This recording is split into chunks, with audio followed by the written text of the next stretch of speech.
Aujourd'hui, nous allons commencer notre nouvelle journée de retraite qui a commencé déjà vendredi dernier. Nous étions à Mulhouse, Saint-Louis, et puis après 3 journées de retraite qui ont eu lieu là-bas, à Saint-Louis. Et cette semaine, nous avons commencé à la paroisse Notre-Dame de Nazareth qui se trouve à Vitry-sur-Seine pendant 2 jours. Puis nous avons continué à la paroisse, à l'église Saint-Luc à Paris. Et puis nous sommes présents aujourd'hui avec vous pour ce temps d'enseignement qui va durer 3 jours. Donc aujourd'hui, samedi et dimanche. Voilà. Donc vous êtes les bienvenus. Donc aujourd'hui, ça va se terminer à 4h30 parce qu'il va y avoir le chemin de la croix. Et puis les autres jours, normalement, ça devrait se terminer aux alentours de demain 17h et peut-être dimanche un peu plus tôt, je crois. Parce qu'il y a une... Plus tard ? Ah ok, plus tard. Bon, on vous donnera exactement le timing. Hein. Voilà. Donc, on commence à 14h, c'est ça ? Quel jour 14h ? Dimanche. Donc dimanche à partir de 14h.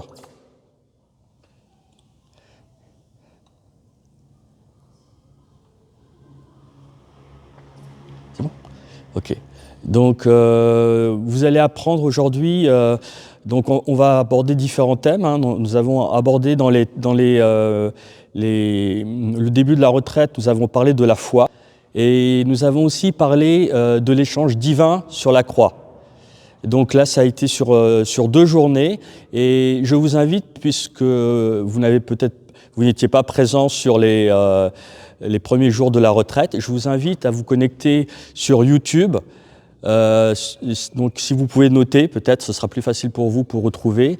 Donc si vous saisissez JCILM France, vous allez pouvoir retrouver les premières vidéos que nous avons déjà mises en ligne. Et ces vidéos vont vous permettre d'avoir le contenu intégral des enseignements qui ont été donnés au cours des derniers jours depuis vendredi. Donc nous les mettons en ligne au fur et à mesure. Voilà. Donc d'ici quelques jours, vous aurez aussi les autres vidéos qui vous seront diffusées. Donc ces vidéos, il ne s'agit pas uniquement de les visionner. Ce sont des vidéos qui vont vous permettre de comprendre la parole, comment l'utiliser tous les jours dans votre vie. Il faut se mettre dans un parcours où vous allez en fait finalement être transformé par ce que vous allez entendre, recevoir. Donc une écoute ne suffira pas, il faudra écouter plusieurs fois, encore et encore, prendre des notes. Et à partir des notes que vous allez prendre, la parole de Dieu telle qu'elle vous l'est expliquée dans ces vidéos vont vous permettre d'avoir une meilleure compréhension et de savoir que finalement, peut-être dans vos vies, vous êtes parti dans une direction qui vous a mis un peu de côté par rapport à la parole de Dieu. Et en écoutant plusieurs fois ces vidéos, vous allez comprendre comment repartir sur les bonnes directions, comprendre ce qu'est la foi, comprendre tout ce que le Seigneur a fait sur nous sur la croix.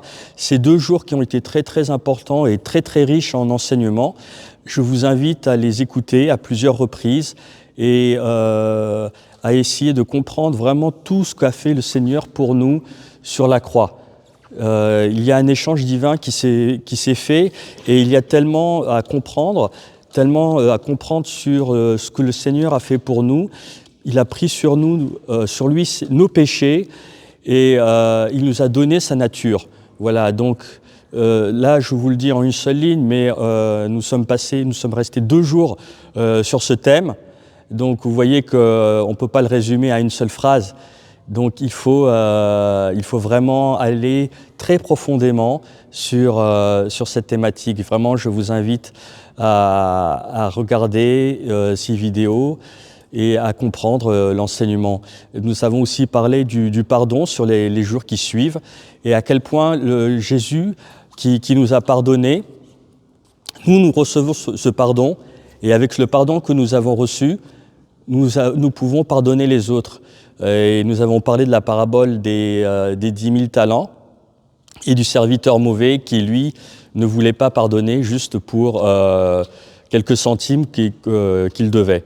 Donc tout cela, ce sont des paraboles, des enseignements qui vont vous aider à comprendre que l'importance du pardon. Le pardon, c'est important dans notre vie parce que bien souvent, nous sommes confrontés à des situations avec notre entourage. Ça peut être notre conjoint si on est marié, ça peut être nos frères et sœurs, des membres de notre famille, ça peut être aussi au travail. Dans différents moments de notre vie, nous sommes confrontés à des situations où nous pouvons créer ou nourrir tout simplement de l'amertume. L'amertume, l'énervement, la tension, tout cela, ce sont des choses qui nous bloquent vers les bénédictions qui nous ont été promises par le Seigneur. Et lorsque on comprend que finalement il faut recevoir l'amour du Seigneur et utiliser finalement cet amour, qu'est-ce que c'est ? C'est par rapport à cette parabole, ce sont les 10 000 talents, finalement. Les 10 000 talents que le roi a donnés à son serviteur, et non seulement ce serviteur qui ne pouvait pas rembourser cette somme, non seulement le roi l'a pardonné, mais en plus, il a payé sa dette. Et c'est ce qu'a fait Jésus sur la croix. Non seulement nous a pardonné, mais il nous a donné aussi sa nature. Et nous aussi, nous devons recevoir cela, et avec ce pardon, nous devons aussi pardonner les autres. Et aussi, avec l'amour que nous avons reçu, nous devons aussi aimer les autres. Donc voilà dans les grandes lignes ce qu'il faut retenir, mais là encore, il y a beaucoup à dire. Donc voilà, je vous invite à regarder, à écouter ces enseignements et à vous nourrir de la parole de Dieu. Parce que tout ce qui est écrit dans la Bible, c'est la parole de Dieu, et cette parole, elle est là pour nous aider à nous redresser, à nous remettre sur le bon chemin et aller vers la justice de Dieu.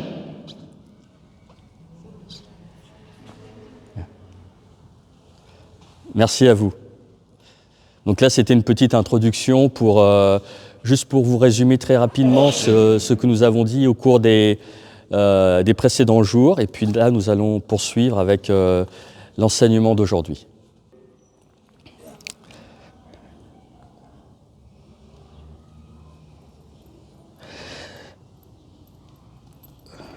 Ok, donc on va prendre...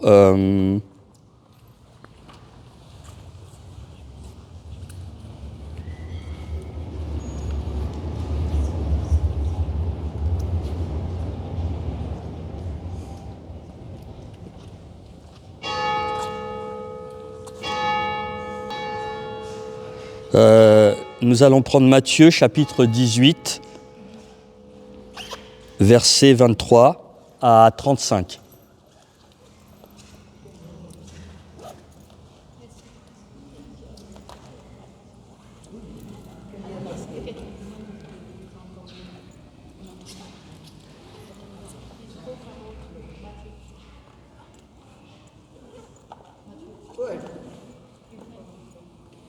Donc nous allons prendre Matthieu, chapitre 18, versets 23 à 35. Matthieu 18, versets 23 à 35.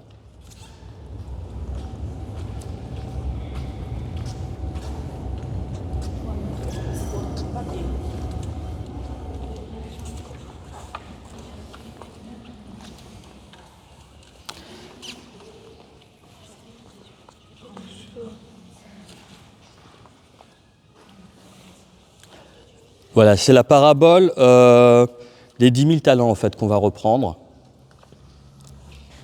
Donc je vais commencer. En fait, juste peut-être au préalable, avant de parler de cette parabole, on va remonter un petit peu, juste un peu avant, à partir du verset 21. Voilà.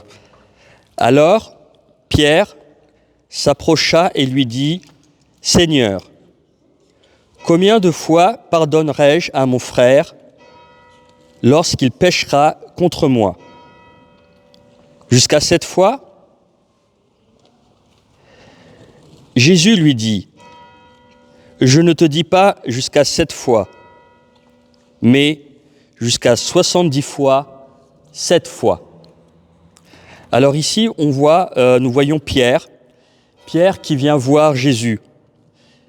Pierre vient voir Jésus et il lui dit voilà, combien de fois dois-je pardonner?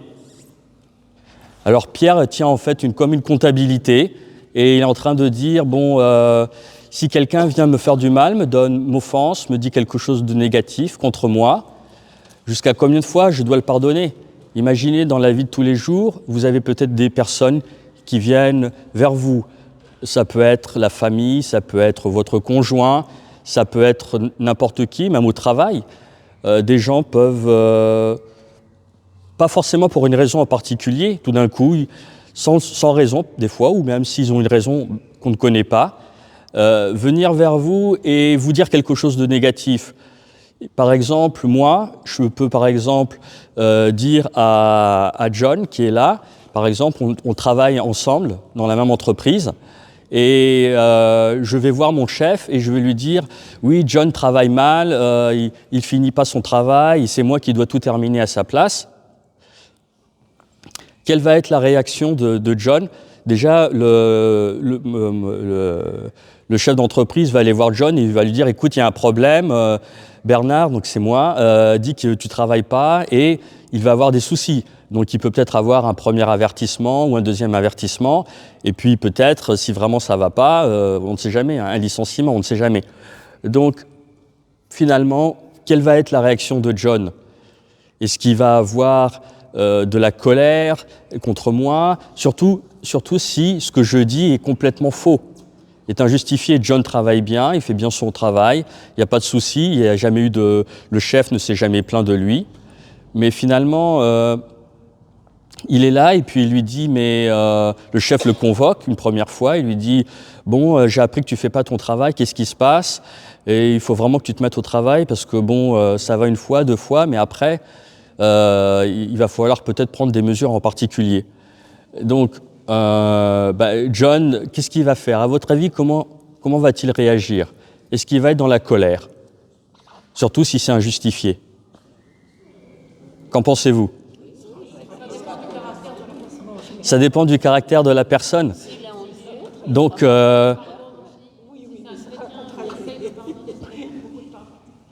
n'est pas en Dieu, il peut avoir la colère contre son collègue, mais s'il est en Dieu, il va lui pardonner, son cœur va être calme et il pardonnera.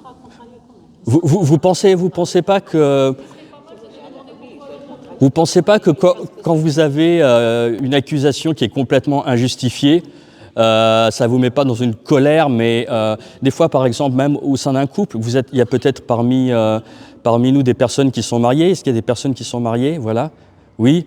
Donc voilà, si par exemple votre conjoint tout d'un coup vous dit bah oui mais écoute chaque fois c'est moi qui fais tout, toi tu fais rien, je dois faire toutes les courses, je rentre du travail, toi tu es devant la télé, ou inversement, ou bien je t'avais demandé de faire quelque chose, tu l'as pas fait parce que vous avez pensé le faire plus tard, mais lui ou elle attendait que vous fassiez à ce moment-là.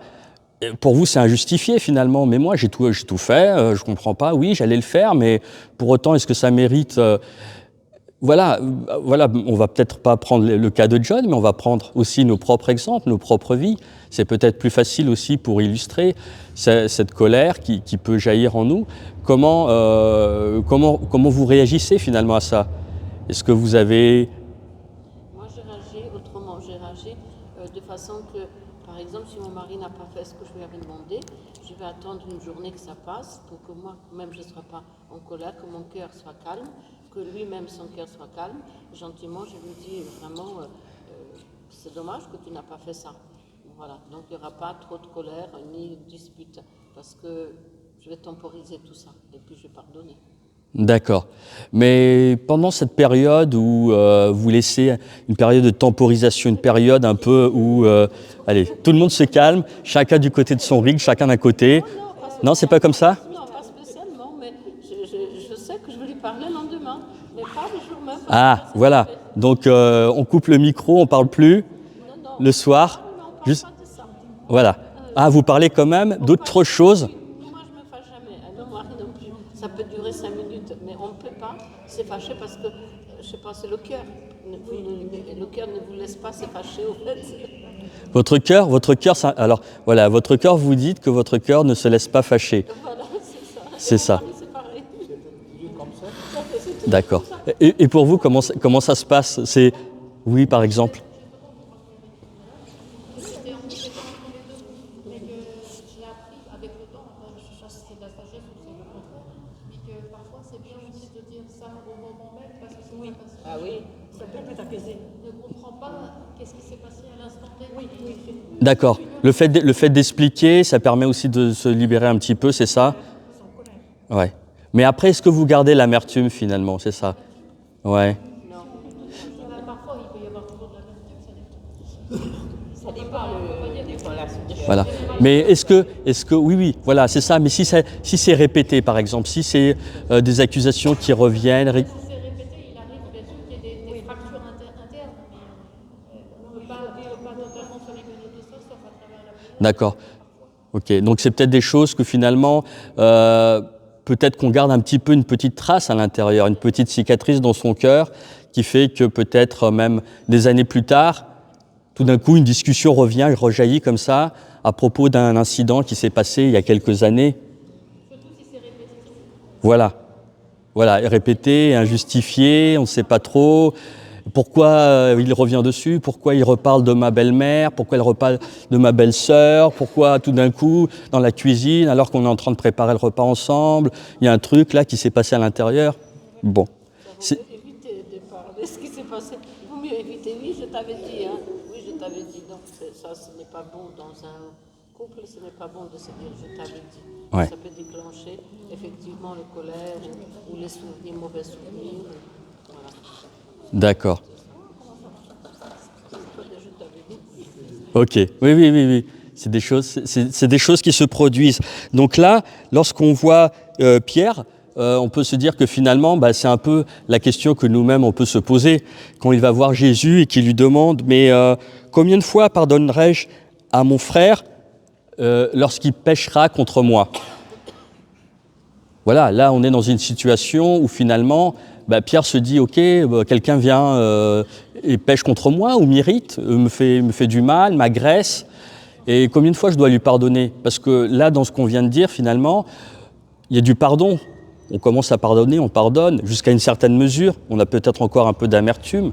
Mais est-ce qu'à un moment, on dit stop? Parce que...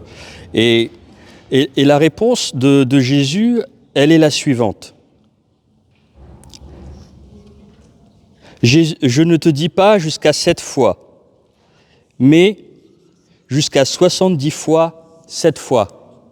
Donc là, on voit bien que qu'est-ce que ça veut dire derrière 70 fois, 7 fois? Est-ce qu'il faut vraiment faire un calcul, à votre avis? J'ai remarqué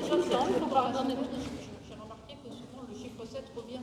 Est-ce que ça signifie que Je vous entends pas, excusez-moi madame, vous pouvez parler? le chiffre 7 revient souvent? Oui. Et je me demande si c'est pas pour justement voir jusqu'à quand on peut se lasser, jusqu'à quand on peut patienter aussi, que le Seigneur nous renvoie à notre propre être, pour dire voilà jusqu'à quand il va pouvoir patienter s'il n'y a pas de résultat. Alors là, c'est le pardon, hein, effectivement. C'est en fait quand ils disent jusqu'à 70 fois, 7 fois, c'est-à-dire qu'il n'y a pas vraiment de limite. Hein. L'idée, c'est qu'on ne doit pas se fixer des limites dans le pardon. Et pourquoi on ne doit pas se fixer? Alors, pour illustrer cela, pour montrer que finalement, on ne doit pas tenir une comptabilité et se dire oui, alors déjà, je lui ai pardonné lundi, mardi, et puis il y a 2 ans de ce qu'il m'a déjà dit sur ce même problème-là. Donc, au bout de la 5e fois, c'est fini. Je lui ai dit, écoute, je m'en vais. Par exemple, même si c'est illimité, j'ai compris le Oui. pardon pour le Seigneur surtout, mais est-ce que nous, on doit forcément se plier au Seigneur ou est-ce qu'on peut quand même donner une limite dans tout ça? Non, on ne doit pas donner de limite. Et pourquoi on ne doit pas donner de limite? Jésus l'illustre parfaitement avec la parabole, parce que finalement, Jésus parle beaucoup en parabole pour que les gens qui sont autour de lui puissent le comprendre. Et donc, il parle de cette parabole du serviteur impitoyable. Donc, on est toujours dans Matthieu, chapitre 18. Et la parabole commence au verset 23.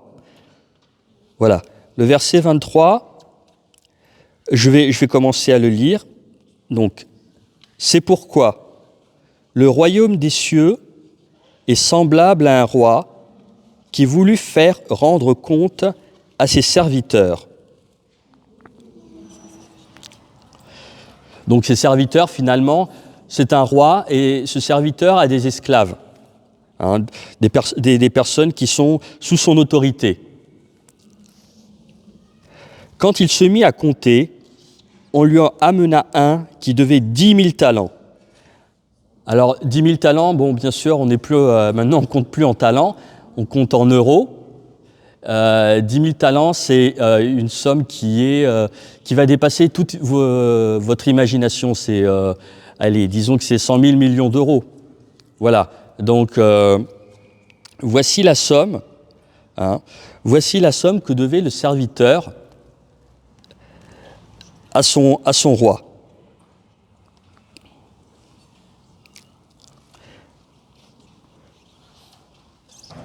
Donc, comme il n'avait pas de quoi payer son maître, on ordonna de le vendre, lui, sa femme et ses enfants. Donc voilà, le serviteur doit 10 000 talents. Il doit 100 millions d'euros à son roi. Qu'est-ce qu'il peut faire? Le roi lui réclame et finalement, il n'est pas en mesure de rembourser cette dette. Alors, qu'est-ce que décide le roi finalement? Le roi décide, eh bien, on va le prendre, ce serviteur mauvais, et puis on va prendre tout ce qu'il possède. Donc lui déjà, bien sûr, sa femme, ses enfants, et tout ce qu'il avait pour payer cette dette. Donc vous imaginez le serviteur qui déjà n'a pas grand-chose, il a une grosse dette. Tout ce qu'il a, c'est sa famille, sa femme, ses enfants, et peut-être très très peu de possessions, pas grand-chose. Il ne faut pas oublier que c'est juste un serviteur, finalement, il n'a pas grand-chose. Alors, que fait le serviteur face à cette situation? Le verset 26 nous dit « Le serviteur se jeta à terre, se prosterna devant lui et dit « Seigneur, prends patience envers moi et je te paierai tout. » Donc nous aussi, dans nos vies, des fois, lorsque on a quelqu'un qui vient vers nous, on lui doit quelque chose, on lui demande un petit peu qu'il attende, qu'il ne soit pas aussi vindicatif et qu'il ne nous mette pas trop de pression sur nous parce qu'on espère pouvoir répondre à la dette que l'on a. Sauf que là, c'est une dette qui est immense. Elle est impossible à rembourser. Ces 100 millions d'euros, personne ne les a, encore moins un serviteur. Alors, que fait le serviteur? Le serviteur se jeta à terre, se prosterna devant lui. Et il dit, « Seigneur, prends patience envers moi et je te paierai tout. » Prends patience envers moi et je te paierai tout. À votre avis, est-ce que le serviteur est capable de rembourser 100 millions d'euros? Est-ce que vous pensez qu'un serviteur a cette somme? Voilà. Donc, c'est pas possible. Hein. Pour autant, on voit, verset 27, qu'est-ce qui est dit? Il est écrit « touché de compassion ». Le maître de ce serviteur le laissa aller et lui remit la dette. Vous n'êtes pas un peu surpris quand même? Un roi qui a le pouvoir de vie et de mort sur son serviteur, un serviteur qui doit 100 millions d'euros. Je ne sais pas, moi, je serais le roi, mais je ne le laisserai jamais partir. Parce que ce roi est très bon, hein, il est très très bon. Ouais, oui, ce roi est très bon, ouais. Très bon et très généreux pour pouvoir donner à son serviteur autant d'argent en sachant même que peut-être qu'il ne pourra jamais rembourser. Oui, c'est vrai, le roi est très bon et on voit, oui, qu'il est touché de compassion. Hein. Mais beaucoup la vie, le souffle de vie, les grâces et tout. Et nous, on ne remercie pas notre tout le temps, tout le temps. Oui. Oui, alors du coup, ce roi, il vous fait penser à qui? Vous pensez que c'est qui finalement? Parce que c'est une parabole. C'est le bon Dieu. Ouais, c'est le bon Dieu. D'accord. Et qui pourrait être le serviteur alors? Ben, c'est nous, hein. Moi ça me fait penser à ça. Hein. On se retrouve tous alors? On se retrouve tous dans ce fameux serviteur hein, qui a une grosse dette, envers le Seigneur. Et c'est pour ça que si quelqu'un, on lui a prêté de l'argent, quelqu'un nous doit l'argent, nous non plus, on ne doit pas aller le cravater pour lui dire rends-moi l'argent tout de suite, sinon je te mets en prison. On doit aussi prendre patience et dire bon, je te laisse, tu me rembourseras quand tu pourras. Voilà, bien sûr, ce n'est pas des sommes pharaoniques comme ici, mais c'est peut-être des petits montants. Ouais. On donne la possibilité aux gens aussi de nous rembourser avec, on prend patience, voilà. Et Ouais. nous rembourserons petit à petit. Et ce remboursement, c'est pas forcément uniquement de l'argent. Hein. Ce remboursement, on va voir que finalement, cette dette que l'on doit au Seigneur, ce n'est pas de l'argent, parce que voilà, il y a beaucoup de dettes finalement qu'on doit au Seigneur. Il y a beaucoup de choses. Donc on va revenir après là-dessus, mais effectivement, cette parabole, elle parle d'argent, mais je pense que vous avez compris qu'effectivement, il ne s'agit pas pour nous uniquement d'argent. Hein. Donc le maître de ce serviteur le laissa aller, et surtout, non seulement il le laisse aller, c'est-à-dire qu'il le laisse aller libre, ce serviteur qui était libre repart libre, malgré sa dette. Et il lui remit la dette. Alors qu'est-ce que ça signifie, lui remettre la dette, à votre avis? Il efface la dette. Non seulement il repart libre, mais en plus, il ne doit rien. Il ne doit plus rien. Ah ouais, ça fait penser à nos fautes, nos péchés que le Seigneur à confession nous efface. Voilà, le Seigneur a pris nos péchés, il les a pris sur la croix, il a tout effacé. Il a remis la dette. Et il a pris sa nature et il nous l'a donnée. Donc ça, c'est ce qu'on a expliqué dans l'enseignement sur l'échange divin, où le Seigneur, finalement, sur la croix, il s'est passé plusieurs choses. La première chose, bien sûr, ce sont les souffrances physiques, les meurtrissures de Jésus sur la croix, qui a été flagellé, ses os ont été disloqués, son sang a coulé, et il est mort sur la croix. Et qu'est-ce qui s'est passé à ce moment-là? Non seulement par ses meurtrissures, il a pris nos péchés, il a pris nos maladies, il a pris nos fautes, il a pris toute notre négativité, toute notre méchanceté, tout parce que qu'est-ce qui s'est passé? Si on revient un petit peu en arrière, lorsque Adam et Ève étaient dans le jardin, ils étaient avec le Seigneur, mais Ève a été tentée et finalement elle a mangé le fruit défendu et elle a désobéi. Et elle a entraîné Adam aussi dans cette désobéissance.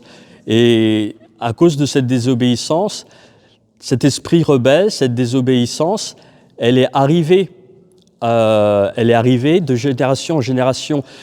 Non seulement nous péchons, mais nous avons en nous cette nature pécheresse. Mais moi, je poserai une question, s'il vous plaît, pour ne pas oublier, pardon. Mais Adam était où? Pourquoi il n'a pas surveillé sa femme aussi pour qu'elle n'aille pas là où Dieu a dit? Parce que je crois que Dieu a donné d'abord Adam, il a dit que vous ne mangerez pas. Oui, il a dit à Adam, mais Parce qu'après, il a demandé, je crois que c'est dans la parole, il a demandé à Adam, qu'est-ce que tu as fait là? Et Adam a dit, oh, c'est pas moi, c'est la femme. oui, bah oui. C'est toujours la femme de toute façon, c'est pas le mari. Vous êtes d'accord? Non, bien sûr, mais c'est quand même à Adam que Dieu a parlé et lui a dit. Donc finalement, c'est de sa faute. Oui, c'est sa faute parce qu'il est chef de famille. Et c'est lui qui C'est de sa faute, même si c'est passé par Ève. Le diable il sait comment tromper. c'est pour ça qu'il n'est pas allé directement peut-être. Enfin, il a réussi à embellir les choses et avec un mensonge, il a trompé Ève. C'est une tromperie. Et dans nos vies, lorsque le diable essaye par tous les moyens justement qu'on ne pardonne pas, il va présenter les choses de telle façon que c'est une tromperie. Oui, pourquoi tu vas le pardonner ? Mais tu ne te rends pas compte que toi, tu as raison, et que c'est elle ou c'est lui qui a tort, que finalement, tu n'as rien fait de mal, et il n'y a aucune raison de pardonner. Au contraire, ce qu'on nous apprend le monde dans lequel nous vivons, il faut au contraire se défendre et attaquer maintenant. Tu t'es fait attaquer, tu es blessé dans ton cœur, réagis et attaque à nouveau. Et bien sûr, c'est un cercle vicieux sans fin. Donc, lorsque le Seigneur, lui, a pris sur la croix notre iniquité, nos maladies, nos péchés, tout cela, il a aussi donc pris tous ces documents, tous les documents sur lesquels toutes nos fautes étaient inscrites, tout ce que nous avons commis comme péché, comme faute, comme erreur, comme errance, là, partout où, à des moments de notre vie, nous avons fait des choses qu'après nous avons regrettées. Il les a tout pris, donc les péchés passés, les péchés du présent et aussi les péchés futurs. Et il les a cloués sur la croix. Non seulement il les a cloués sur la croix, mais son sang a recouvert tous nos péchés, de telle sorte que on ne voit plus nos péchés. Nos péchés ont été effacés. Sous la loi, dans l'Ancien Testament, donc avant Jésus, lorsqu'un homme ou une femme commettait un péché, il avait commis une faute, il y avait un sacrifice qui devait être fait, et il y avait différents niveaux de sacrifice selon le type de péché qui avait été commis. Et donc, il y avait une loi à suivre, et donc ceux qui voulaient se faire pardonner faisaient le sacrifice d'un animal. Et donc, ça pouvait être différents types. Il fallait des fois que l'animal soit sans tache, et il y avait différents types de sacrifices. Et donc ça, c'était sous la loi de Moïse. Mais maintenant, c'est Jésus qui est sans péché, c'est lui l'agneau qui a repris tous les péchés que nous avons commis, les péchés du passé, du présent, du futur.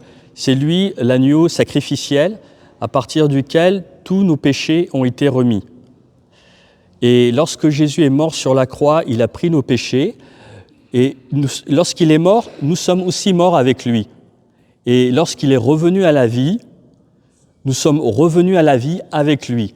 Donc nous sommes tous nés à nouveau en Christ. Une nouvelle création, exactement. Voilà. Donc je vais juste repartir sur... j'ai fait une petite déviation de discrétion sur... mais je vais revenir juste sur la parabole des 10 000 talents.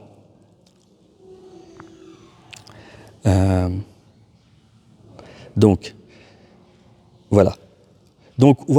Juste pour vous rappeler, le serviteur, donc, on lui a remis sa dette, il devait 100 millions d'euros, et non seulement il est libre, mais en plus, la dette a été effacée. Donc, verset 28, « En sortant, ce serviteur trouva un de ses compagnons qui lui devait 100 deniers. » Alors, 10 000 talents, on a dit c'est 100 millions d'euros. 100 deniers, imaginez peut-être 50 centimes, 1 euro.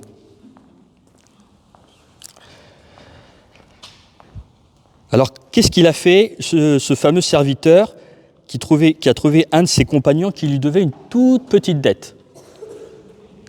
Il le saisit et le serrait à la gorge en disant « Paie ce que tu me dois ». Et là, on voit la réaction du compagnon qui est semblable à la réaction qu'il a eue avec son roi.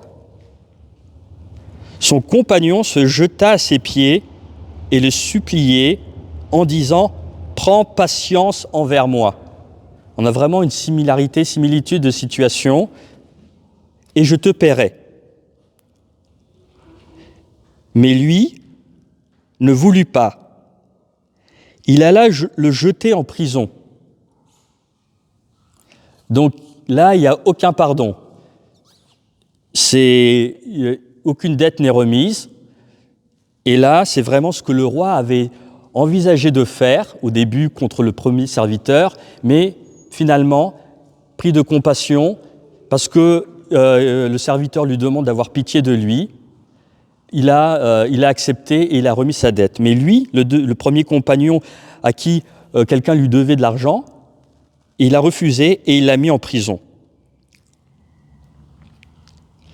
Il alla le jeter en prison jusqu'à qu'il ait payé ce qu'il devait.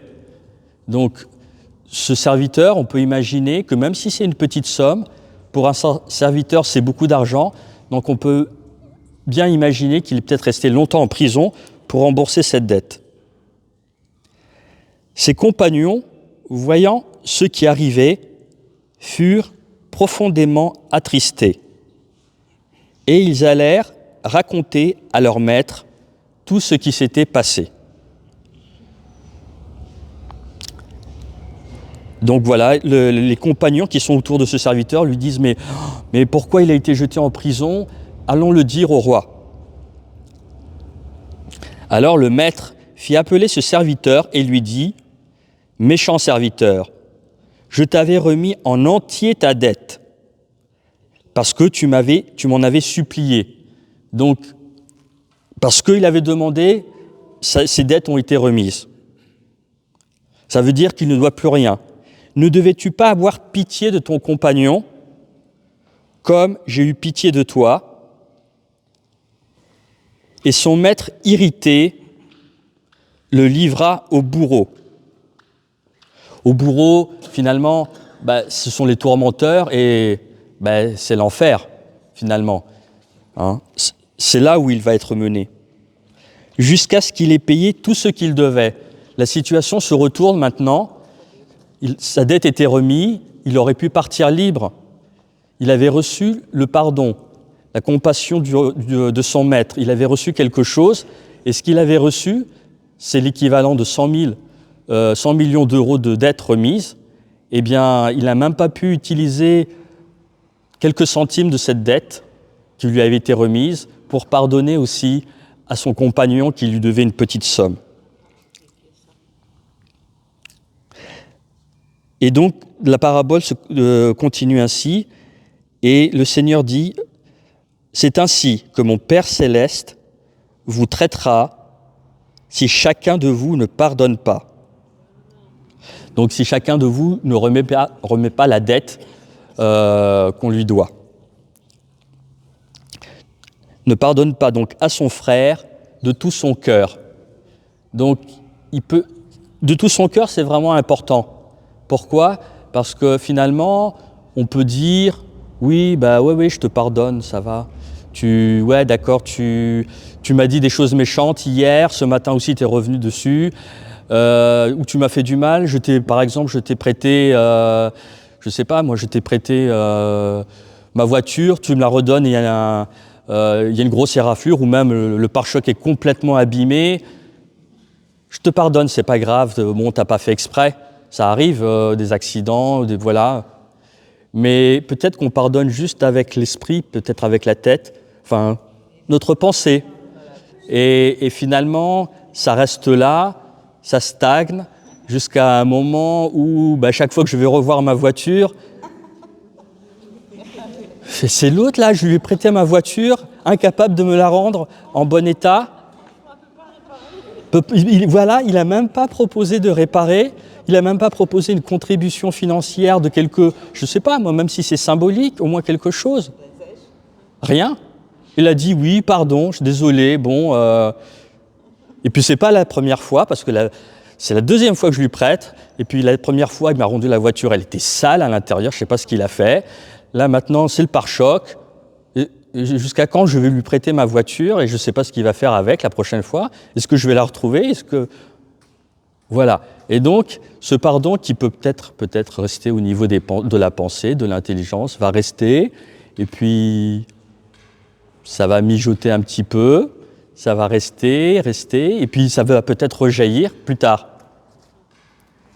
Mais là, dans la parabole, on nous dit « C'est ainsi que mon Père céleste vous traitera si chacun de vous ne pardonne pas son frère de tout son cœur. » Donc le pardon, c'est pas juste le dire comme ça, avec sa bouche, et dire des mots que l'on pense peut-être pendant 10 secondes ou 20 secondes, mais c'est vraiment le pardon qui doit arriver du fond du cœur. Du fond du cœur, c'est vraiment la compassion. On peut voir cette compassion dans cette parabole, par exemple, la compassion qu'a eu le roi pour son serviteur.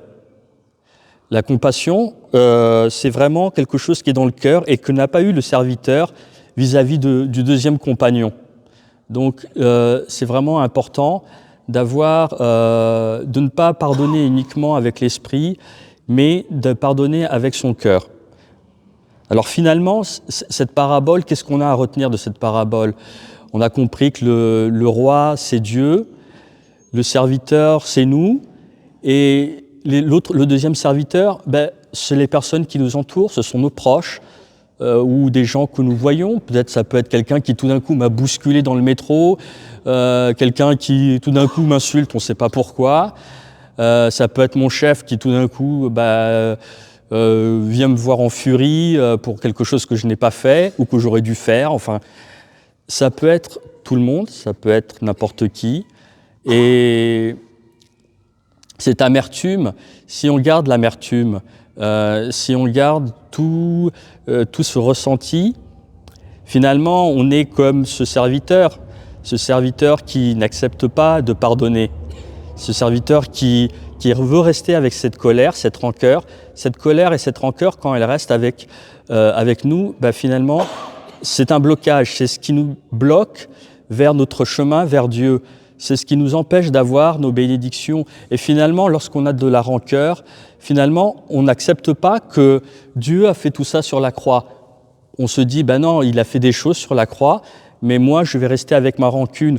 Je vais rester rebelle. Je vais rester éloigné de Dieu. Je vais rester, en fait, finalement, comme Adam, qui est sorti du jardin. Je ne vais pas revenir dans le jardin parce que je n'ai pas pardonné, parce que j'ai gardé de l'amertume en moi, parce que j'ai gardé différentes choses en moi, des choses négatives, et je n'ai pas pardonné. Le Seigneur, lui, nous a pardonné. Et Dieu avait prévu déjà ce plan. Il avait besoin que la Vierge Marie dise oui pour que Jésus se fasse homme sur terre, qu'il vienne sur terre, qu'il prenne justement la chair, qu'il devienne homme, mais en vivant en tant qu'homme, sans le péché, il a apporté la parole et il a converti les gens, enfin certains en tout cas, pour qu'ils comprennent le vrai amour de Dieu. Et c'est ce vrai amour de Dieu que nous aussi nous devons recevoir, et c'est aussi ce pardon que nous devons recevoir dans sa globalité, c'est-à-dire que dans notre vie de tous les jours, on doit vraiment ressentir ce pardon et cet amour. Le Seigneur nous a donné cette grâce, et cette grâce est sans limite. Maintenant, lorsque nous avons reçu ce pardon, qu'est-ce que nous en faisons? Ça nous fortifie, ça nous remet en relation directe avec le Seigneur, mais il ne faut pas être égoïste dans ce pardon. Il faut vraiment pardonner les autres. Il faut donner l'amour, avec l'amour que nous avons reçu du Seigneur, nous devons aussi donner ce même amour auprès des gens qui nous entourent. Jésus, lui, lorsqu'il est mort sur la croix, il a créé un pont entre lui et Dieu. Il a créé le chemin. Jésus est là, est le chemin. Et tous ceux qui le suivent iront vers Dieu. Tous ceux qui croient en lui iront vers Dieu. Et si on garde des bagages trop lourds, qui sont rancune, colère, amertume, envers toutes les personnes qui sont autour de nous, eh bien, on ne pourra pas traverser ce pont. Donc, laissons ces bagages, laissons tout cela, et voilà. Essayons, c'est un travail, c'est pas vraiment un travail de nous-mêmes. Ce qu'il faut réaliser, c'est que le Seigneur est avec nous. Il nous a donné son Esprit Saint, il nous a donné cet amour. Lorsqu'on reçoit cet amour, on arrive petit à petit à comprendre, à savoir qu'il est présent avec nous, présent dans nos vies, présent en permanence. Et on arrive à réaliser que finalement, ce pardon, il devient plus facile parce que ce n'est pas un pardon qui vient de nous-mêmes. C'est le pardon qu'il nous a donné. Donc c'est plus facile d'agir, c'est plus facile d'aller vers l'autre personne, d'aller vers quelqu'un, de le pardonner, de l'aider lui-même aussi à pardonner les autres, à lui donner l'enseignement, à lui expliquer lui aussi qu'il doit essayer de faire ce même travail. Voilà. Voilà un petit peu ce que je voulais vous dire en petite introduction. Et puis je crois qu'on va pouvoir continuer avec Frère Johnson. Voilà. Merci à vous.